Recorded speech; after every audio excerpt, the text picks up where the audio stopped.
नमस्कार, मैं नियाज खान और आप देख रहे हैं एनएमएफ न्यूज। उत्तर प्रदेश में अपने अस्तित्व की लड़ाई लड़ रही कांग्रेस को एक बार फिर से जिंदा करने में जुटी प्रियंका गांधी ने चुनावी समर से पहले ही गजब की पलटी मार ली है। अभी ज्यादा दिन नहीं बीते जब उन्होंने बड़े ही जोश में यह ऐलान कर दिया था कि उत्तर प्रदेश में मुख्यमंत्री का चेहरा वो खुद हैं। लेकिन अपने इस बड़े बयान पर प्रियंका गांधी हफ्ते भर भी नहीं टिक पाई और जल्द ही पलटी मार गई। आप जवाब दिया जब आपसे पूछा कि क्या आप चेहरा होंगी या आप मुखर तरीके से आगे होंगी, लेकिन आपने अभी तक कोई क्लियर कट जवाब दिया नहीं। आप हमेशा कहती हैं जब टाइम आएगा तो बताएंगे। क्या बिना चेहरे के, क्योंकि पंजाब में हम देख रहे हैं कांग्रेस कह रही है कलेक्टिव लीडरशिप में कांग्रेस पार्टी जाएगी, क्या किस मुख्यमंत्री के चेहरे को लेकर अक्सर सवाल उठते रहते हैं? आपको किसी और का चेहरा दिख रहा है जी यूपी में कांग्रेस पार्टी की तरफ से? जी, तो फिर तो आप ही चेहरा है मतलब? अब दिख तो रहा है ना सब जगह मेरा चेहरा। जी ठीक है। आप मुख्यमंत्री के तौर पर अपने आप क्यों नहीं प्रोजेक्ट करते? भागीदारी वहां क्यों नहीं मिलती जहाँ एक तरफ सपा से जो है अखिलेश यादव है, वहां से योगी आदित्यनाथ है, यहाँ पे भी तो मुख्यमंत्री के चेहरे में भी तो मिलनी चाहिए भागीदारी। आप हेजिटेट क्यों करते हैं? हेजिटेशन कहाँ है? हेजिटेशन किस बात का है? मेरी पार्टी की कहीं कहीं मेरी पार्टी ये तय करती है कि कौन मुख्यमंत्री का चेहरा बनेगा, कहीं कहीं नहीं करती है। तो ये मेरी पार्टी का तरीका है, इसमें हेजिटेशन की क्या बात है? कोई हेजिटेशन नहीं। आपने कहा भी कि आप ही हैं कोई चेहरा। हेजिट नहीं, मैं ये नहीं कह रही हूँ कि मैं ही हूँ चेहरा। वो तो मैंने थोड़ा चिढ़ के कह दिया, क्योंकि बार बार आप लोग वही सवाल कर रहे हैं। ऐसी कौन सी बड़ी बात है? आप बताइए, इतने प्रदेश हैं, इतने प्रभारी हैं, चाहे कांग्रेस पार्टी के हों चाहे भाजपा के हों, क्या आप उन सबसे पूछते हैं कि वो मुख्यमंत्री का चेहरा बन रहे हैं कि नहीं? चुनाव से पहले ही प्रियंका गांधी ने अपने बयान पर जिस तरह से पलटी मारी है और खुद को सीएम चेहरा मानने से इनकार किया है, उनके इस बयान के बहाने बीएसपी सुप्रीमो मायावती ने कांग्रेस को वोट कटवा पार्टी बताकर जबरदस्त हमला बोला है। मायावती ने एक ट्वीट में कहा, यूपी विधानसभा आम चुनाव में कांग्रेस पार्टी की हालत इतनी ज्यादा खस्ताहाल बनी हुई है कि इनकी सीएम को उम्मीदवार ने कुछ घंटों के भीतर ही अपना स्टैंड बदल डाला है। ऐसे में बेहतर होगा कि लोग कांग्रेस को वोट देकर अपना वोट खराब ना करें, बल्कि एक तरफा तौर पर बीएसपी को ही वोट दें। एक और ट्वीट में मायावती ने कांग्रेस को वोट कटवा कहकर निशाना साधा और कहा, यूपी में कांग्रेस जैसी पार्टियां लोगों की नजर में वोट काटने वाली पार्टियां हैं।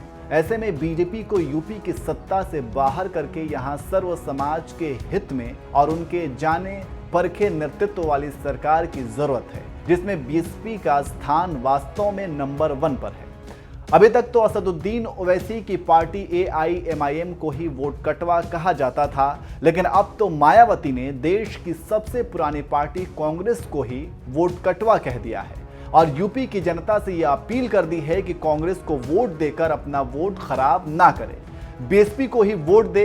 आपको बता दें कि कांग्रेस महासचिव प्रियंका गांधी ने अपने भाई राहुल गांधी के साथ शुक्रवार को युवा घोषणा पत्र जारी किया था।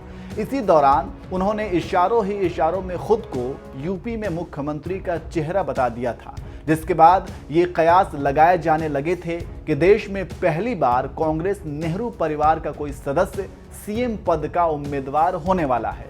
इतना ही नहीं, राजनीतिक विश्लेषकों की नजर में भी इस फैसले से यूपी में कांग्रेस काफी सीटों पर मुकाबले में जरूर दिखती।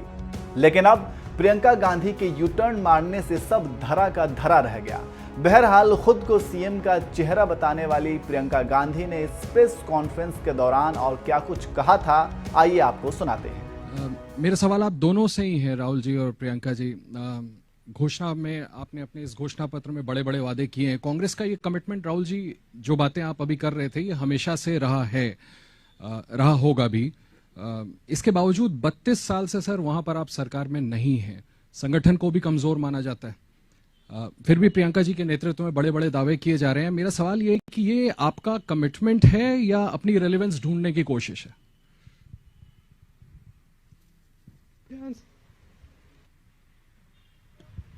कांग्रेस पार्टी का आप रिकॉर्ड देखिए, किसी भी स्टेट में देखिए, नेशनल लेवल पे देखिए, जो यूपीए के समय इकोनॉमी की हालत थी, जो रोजगार की सिचुएशन थी, उसको आप कंपेयर कीजिए। एनडीए बीजेपी की सरकार से आप कंपेयर कीजिए। जो कांग्रेस पार्टी ने उत्तर प्रदेश के लिए किया था उसको आप स्टडी कीजिए। जब हम दिल्ली में थे तब जो हमने उत्तर प्रदेश के लिए किया था उसको आप स्टडी कीजिए। तो हम यूपी को एक रास्ता दिखा रहे हैं। यूपी से हम एक प्रकार से बातचीत, यूपी के युवाओं के साथ हम बातचीत करके मिलकर एक विजन बना रहे हैं। यह हमारा कमिटमेंट भी है और ये इससे हमें रेलेवेंस भी मिलेगी और मिलती है। Thank you, sir.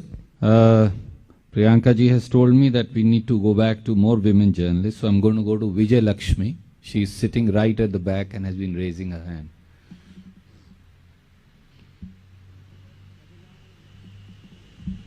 Hello,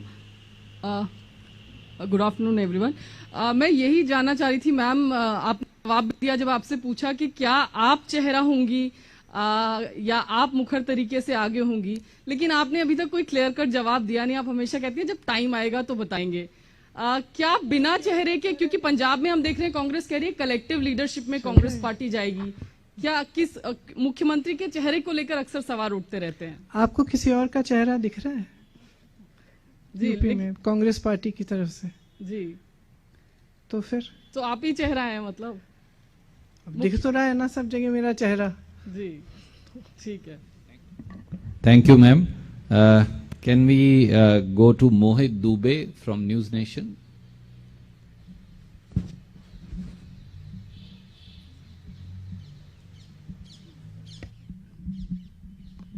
hello, मेरा सवाल ये है कि जो चुनावी पंडित हैं, खासतौर पे उत्तर प्रदेश के भीतर हम देख रहे हैं कि जाति और धर्म पर पूरी जो राजनीति है भारतीय जनता पार्टी की या दूसरे जो दल हैं वो केंद्रित होती हुई दिखाई दे रही है। भारतीय जनता पार्टी चाहे कांग्रेस हो या दूसरे आपके दल हो, उन पर लगातार ध्रुवीकरण का आरोप लगाती रही है। इसमें एक ताजा एग्जाम्पल तौकीर रजा का बयान है, विवादित बयान है उनका। तो ऐसे ध्रुवीकरण होती राजनीति में कांग्रेस अपना रास्ता कैसे बनाएगी, अपने आप को कैसे इस चुनावी समर में पार लगाएगी? मैं बार बार कह रही हूं कि हमारी विचारधारा अलग है और हमारी विचारधारा ये है कि हमें प्रगति के लिए, हमें भविष्य के लिए, हमें जनता को मजबूत बनाने के लिए क्या काम करना है इसकी बात करें। तो हम इस ध्रुवीकरण में शामिल नहीं हैं। अगर किसी ने कोई बयान दे दिया तो वो कांग्रेस पार्टी में तो है नहीं, अब वो जो मर्जी वो बयान देना चाहे वो देंगे, उसकी हम जिम्मेदारी हम नहीं ले सकते।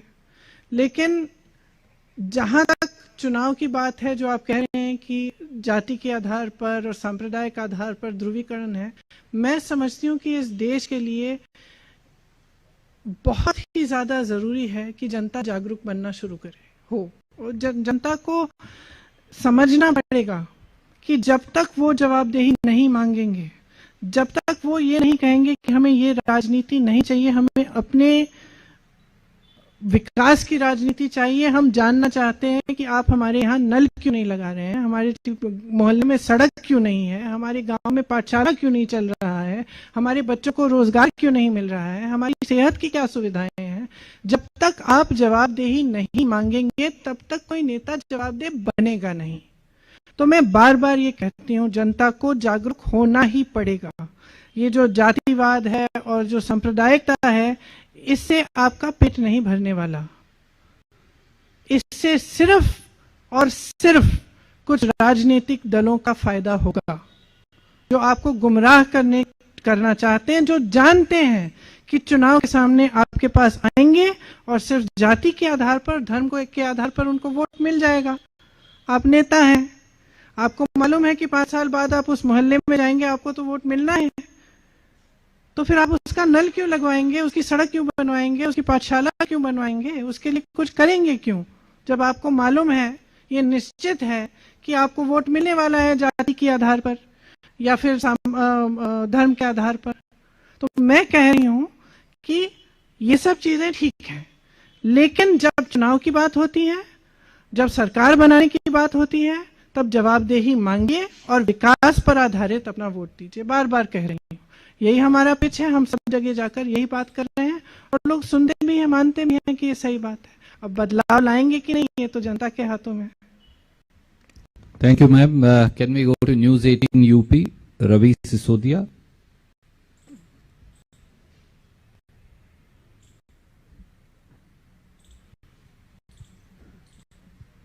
Hello ma'am, hello ma'am, Covid से पहले आपने बड़ी बड़ी रैलियां भी की, बड़े प्रचार भी हुए थे उत्तर प्रदेश में। अब जिस तरह से कई रिस्ट्रिक्शंस हैं कोविड को लेकर, तो कांग्रेस कितनी तैयार है डिजिटली, क्या वर्चुअल रैली को लेकर किस तरह की तैयारियां हैं मैम?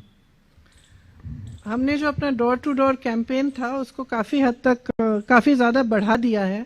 उसके अलावा जो हम टाउन हॉल्स वगैरह कर रहे थे, जो फिजिकल थे, अब वो वर्चुअल हो गए हैं और शायद शुरू भी हो गए हैं, ऑनलाइन आ गए हैं, फेसबुक पे लाइव होते हैं, फेसबुक लाइव्स कर रहे हैं।